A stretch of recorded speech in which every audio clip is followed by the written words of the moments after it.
Monsieur Kyung est à la recherche de l'oiseau rare. Il est spécialement venu de Taïwan pour la foire internationale de la colombophilie organisée à Courtrai. Il est prêt à débourser plusieurs milliers d'euros pour s'emparer du Graal et des pigeons voyageurs belges, considérés comme les meilleurs au monde. Le pigeon belge est le meilleur au monde. Sa qualité et tout est bon. La colombophilie est une vieille passion chinoise.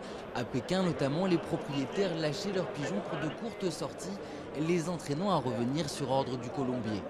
Aujourd'hui, les volatiles de compétition parcourent des distances pouvant aller jusqu'à 1000 km. Une passion en déclin en Occident, mais l'arrivée des Asiatiques fait revivre ce marché.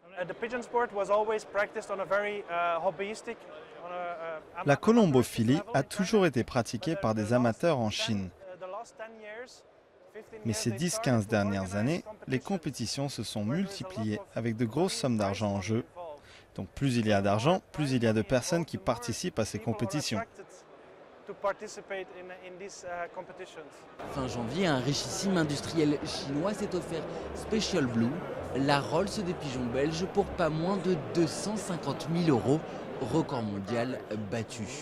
Mais tout le monde ne voit pas d'un bon œil cette envolée des prix.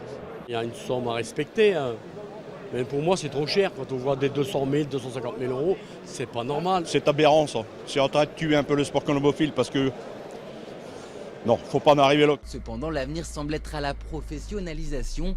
Un industriel flamand vient d'investir dans cette gigantesque pension pour pigeons.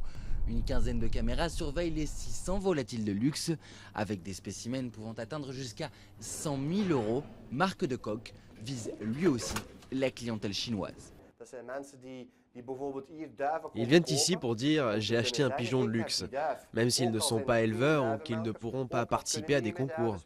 Ils veulent acheter un pigeon de prestige, comme un amateur d'art aimerait s'offrir un Rubens ou un Rembrandt.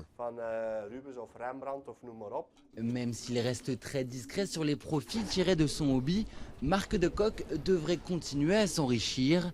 Il vient d'investir dans un solarium pour pigeons, au cas où ces fragiles créatures se froisseraient un muscle.